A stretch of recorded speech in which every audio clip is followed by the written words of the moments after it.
कहते हैं गुरु चरणों में जाओ, उनको सुनो, लेकिन कैसे सुनना है? अमान, अपने अभिमान को त्याग करके। यदि अभिमान है तो कभी भी श्रद्धा पैदा नहीं हो सकती। और मैं कहूं तो चरणों की सेवा हो ही नहीं सकती, आज्ञाओं का पालन हो ही नहीं सकता। जब श्रद्धा होती है तभी प्रेम उपजता है, जब प्रेम होता है तभी उनकी आज्ञाओं को मानने के प्रति हमारी निष्ठा बन पाती है, यानी कि हमारे हाथ पैर आगे बढ़ पाते हैं। हर किसी के हम चरण नहीं छू सकते ना, जिनके व्यक्तित्व में कुछ होता है उनके ही चरण छू पाते हैं ना। तो कहते हैं गुरु के समीप जाओ तो अपने अभिमान को त्याग कर जाओ, तभी हम कुछ अंदर ग्रहण कर पाएंगे। खाली घड़ा होता है तभी उसमें जल भर पाता है। यदि पहले से ही उसमें अभिमान भरा होगा तो फिर ज्ञान नहीं समा सकता। तो ज्ञान को भरना है तो अभिमान को त्यागना होगा। और फिर कहा चौथी भक्ति मम गुणगन, वहां पे कीर्तन था, आ गई यहां पर। मैंने कहा था ना सिमिलर है, सिर्फ आगे पीछे शब्दों का भेद, बातें सारी वही है। कि चौथी भक्ति क्या है? मेरे गुणों का गान करना। माना कि मेरे का मतलब क्या है? जो परम पिता परमात्मा है उसके गुणों का गान करना चौथी भक्ति है। लेकिन वो गान भी कैसा होना चाहिए? करई कपट तजी, कपट को छोड़ करके, दिखाने के लिए नहीं कि मैं भक्त हूं, मैं 1 घंटा ध्यान कर रहा हूं। ऐसे सार्वजनिक स्थान पे जाके बैठ जाओ, धुनी रमा करके, आंखें बंद करके, आसन लगा करके लोग आएंगे जाएंगे, भाई बड़ा भक्त है, इनके तो चरणों में न्योछावर हो जाना चाहिए। चरित्र कुछ नहीं, चिंतन कुछ नहीं, सिर्फ क्या है? दिखावा है। कितने दिन चलेगा? कितने दिन चलेगा? जब मुंह से कुछ निकलेगा तो खत्म। इसलिए साधना चाहे बंद कमरे में हो, कहते हैं फूलों की खुशबू को दीवारें नहीं रोक पाती। गेंदे के पुष्प अंदर बंद कमरे में रखे हो तो भी बाहर बैठे बरामदे में पता चल जाएगा अंदर फूल रखे हैं। रसोई में खाना पक रहा हो तो जो उसमें मसाले डाले जाते हैं दूर तक स्मेल जाती है, जीरे का छोक लगा है। तो जैसे गंध को नहीं रोक सकते, ऐसे जिसमें भक्ति है उसको नहीं रोक सकता कोई। उसकी वाणी में, उसके विचार में, उसके कर्म में, उसके व्यवहार में भक्ति झलकेगी ही झलकेगी, उसको दिखाने की जरूरत नहीं होती, वो खुद ही प्रभाव करती है। तो कहते हैं कि कपट को छोड़ करके भक्ति करना। मेरे गुणों का कीर्तन तो करोगे, लेकिन ये नहीं मेरे गुणों का कीर्तन कर रहे हो और अंदर मन में गलत विचार भरे हुए हैं। तो अच्छे विचार तभी हमारी वाणी से निकले जब वो हमारे जीवन में हो। ये एक संदेश है यहाँ से सुनने का, सीखने का। मंत्र जाप मम दृढ़ विश्वासा, पंचम भजन सुवेद प्रकाशा, छठ दम शील विरति बहु कर्मा, निरत निरंतर सज्जन धर्मा। कहा कि मंत्र जाप मम दृढ़ विश्वासा। अब कीर्तन भी कर लेंगे, गुणों का गान भी कर लेंगे, लेकिन बैठ करके ध्यान जरूर करना, ठीक है? तो मंत्रों का जाप करना, और वो जाप में भी मेरे ऊपर दृढ़ विश्वास होना चाहिए। तो मंत्र जाप मम दृढ़ विश्वासा, मेरे ऊपर पूरा भरोसा रखते हुए मंत्र का जाप करना, जो कि वेदों में भी कहा है कि वो ईश्वर सब जगह व्याप्त है। वो हमारे संख्याता से निमिषो जना नाम, हम कितनी बार पलक झपक रहे हैं उसको भी वो गिन रहा है, जो कि हम नहीं गिन सकते। तो कहते हैं उस पर ये भरोसा रखो, वो मुझे देख रहा है, वो मुझे सुन रहा है, वो मुझे जान रहा है। जब ये विश्वास होगा तभी सच्ची भक्ति हो सकती है। बिना विश्वास के भक्ति किसी भी परिणाम पे नहीं पहुंचेगी। बिना विश्वास के आप किसी को 5 रुपये नहीं दे सकते, भक्ति कैसे करेंगे? तो भक्ति तो कहते हैं ईश भजन सारथी समाना, कि संसार को विजय पानी हो तो जो ईश भजन है, जो भक्ति है ना, वो सारथी है जो आपको लेके जाएगी आगे। सारथी गलत भी लेके जा सकता है ना, रथ को वो खाई में भी गिरा सकता है, और रथ को वो स्वर्ग में भी लेके जा सकता है जहां सुख ही सुख है। तो नरक में जाने का रास्ता भी है और स्वर्ग में जाने का रास्ता भी है, लेकिन ये भक्ति है जो हमें सीधा स्वर्ग लेकर के जाएगी। तो कहते हैं भगवान पे भरोसा करके मंत्रों का जाप करना है, यही वेद कहता आया है। और आगे कहा छठी भक्ति क्या है? छठ दम शील विरति बहु कर्मा। दम, भाई मेरी भक्ति तो करते रहोगे, लेकिन अपनी इंद्रियों को भी वश में करने का काम करना। ये वाणी किसी को गाली ना दे, ये आंखें कुछ गंदी हरकतें ना देखे, ये कान अश्लील गाने ना सुने, अश्लील बातें ना सुने, ये वाणी अश्लील चर्चा ना करे। इस वाणी से कोई गंदा शब्द नहीं, कानों में गंदा शब्द ना सुना जाए, आंखों से गंदा देखा ना जाए, और मन में गंदा विचार ना आए। ये दम है।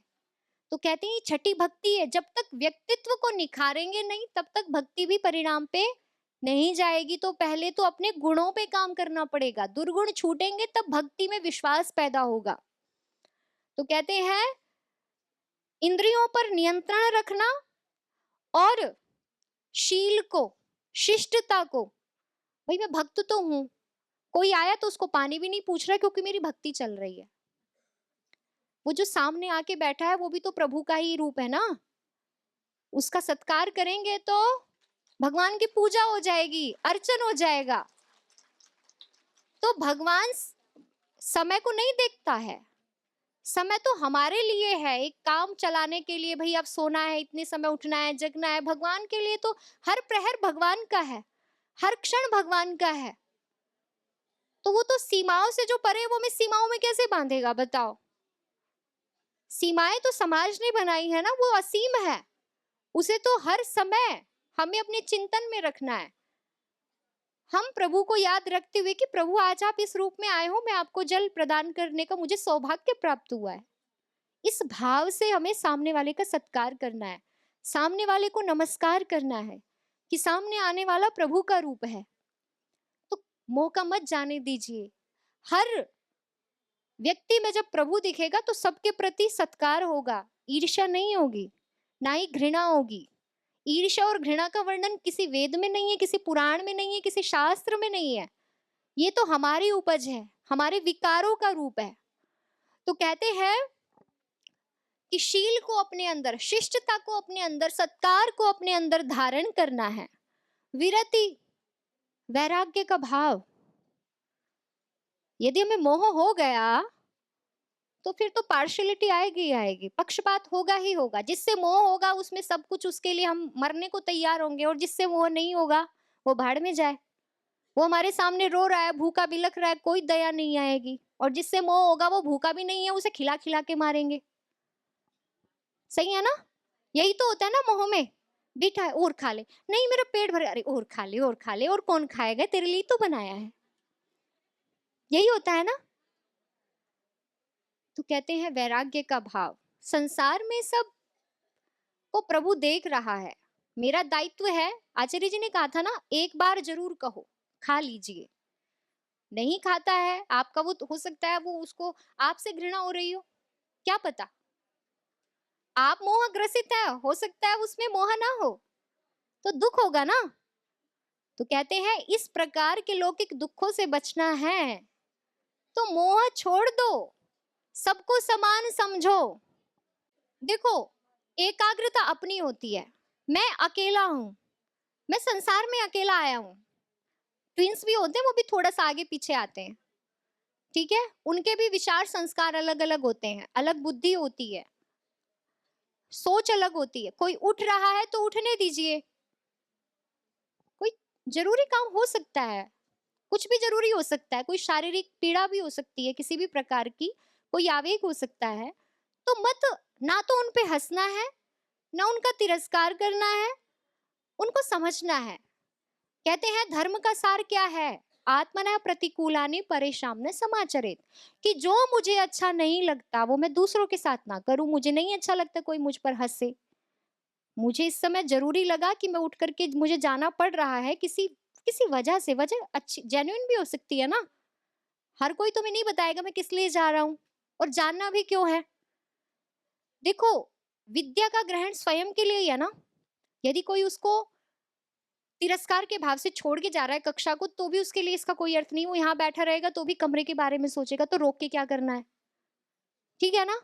और यदि कोई यथार्थ कारण से जा रहा है, कोई वजह विशेष है, तो फिर उसको यहाँ बैठ कर के वो पीड़ा का सामना कर रहा है, उसको फिर थोड़ी देर में वो 5 मिनट में आ जाएगा, 2 मिनट में आ जाएगा, उतना हमें उसको समझना चाहिए।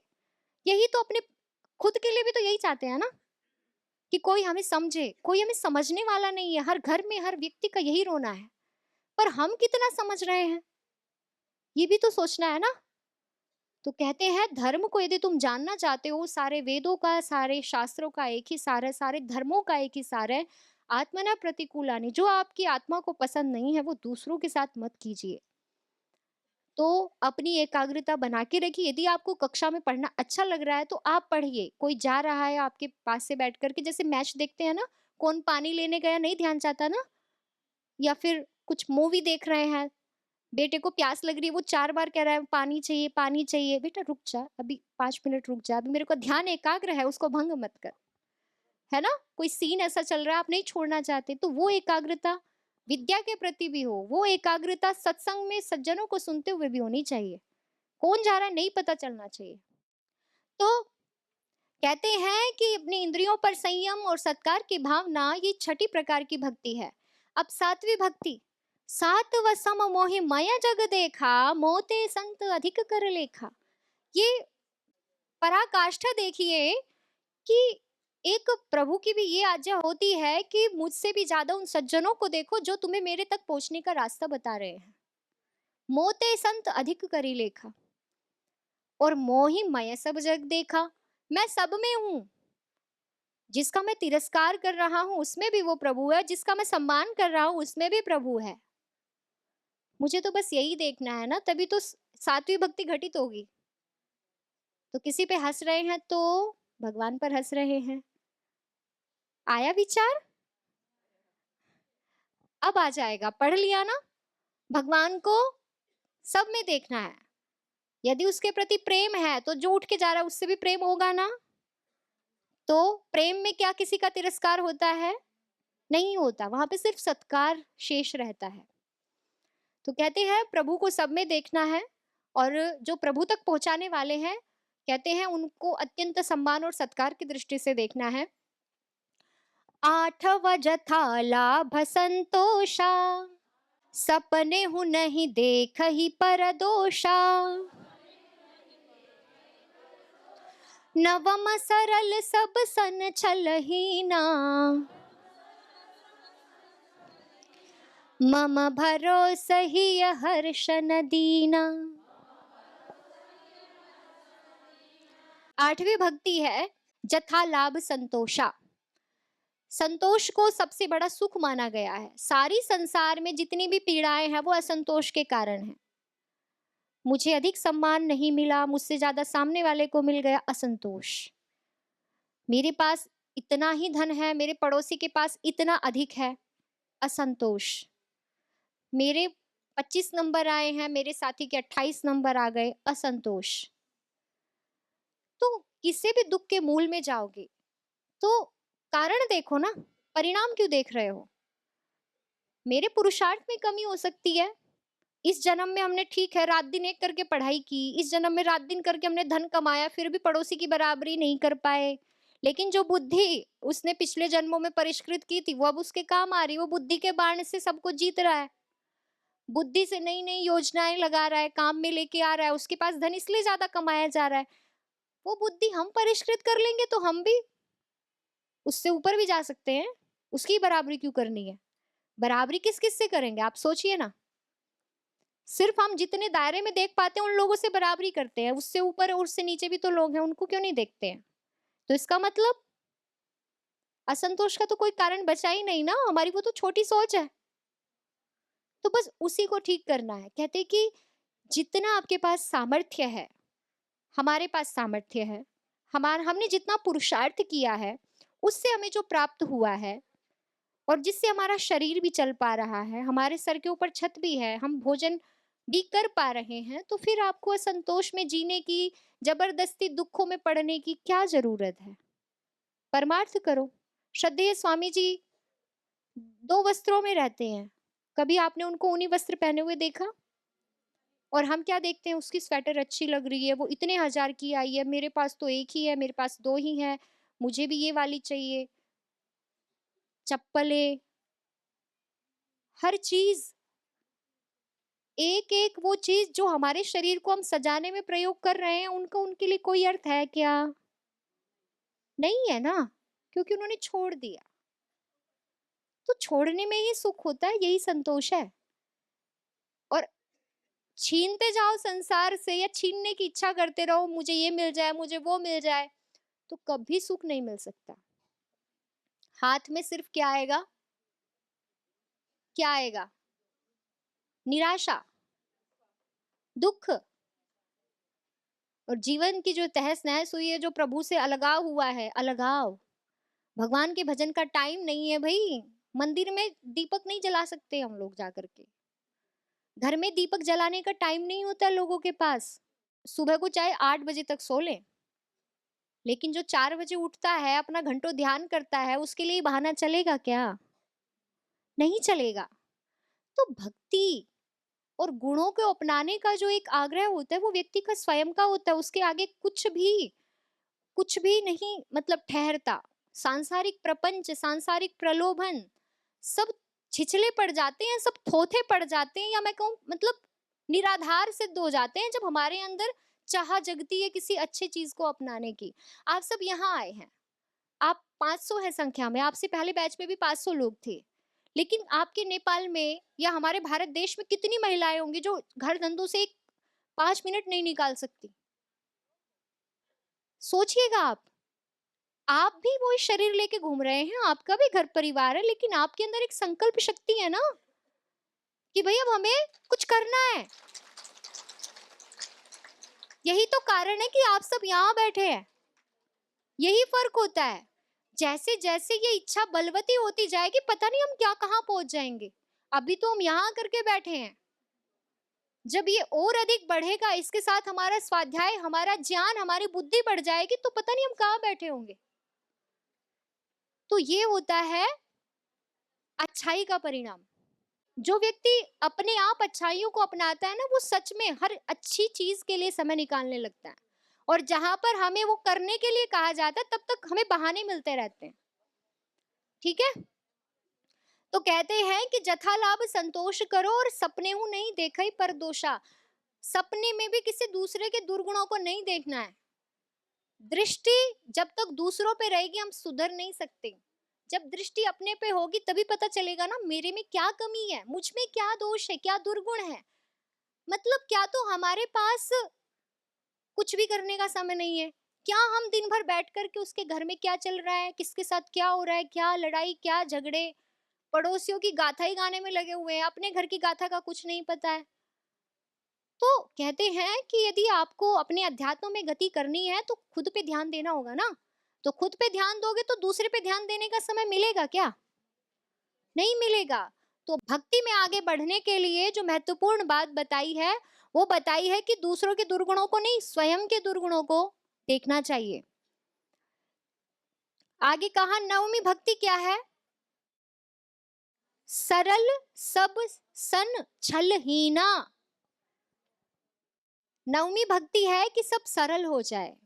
जब इतने सारे जो ऊपर के गुण बताए हैं, जब उन्हें कोई अपनाएगा तो क्या वो कठोर बचेगा क्या? सब कुछ तो प्रभु को अर्पण कर दिया, कठोरता के लिए बचा क्या? जो मैं कठोर था वो तो मैं भगवान का ही था ना। दुनिया के लिए कठोर मैं कैसे बचा?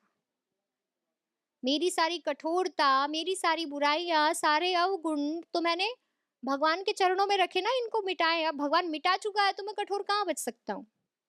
लेकिन ये अंतिम अवस्था है। वो बोला था ना कि पेड़ झुक जाता है, कच्चे फलों से नहीं झुकता है वो। जब मोटे गदरा जाते हैं, जब फल वृक्षों से लद जाता है, तब। और एक दो फल से नहीं झुकता, पके हुए से भी भरा होना चाहिए पेड़ को, तब झुकेगा। तो सारे गुणों पे काम करना है, सारे इंद्रियों को नियंत्रण में लेके आना है, तब जाकर के ये सरलता, ये भक्ति घटित होगी।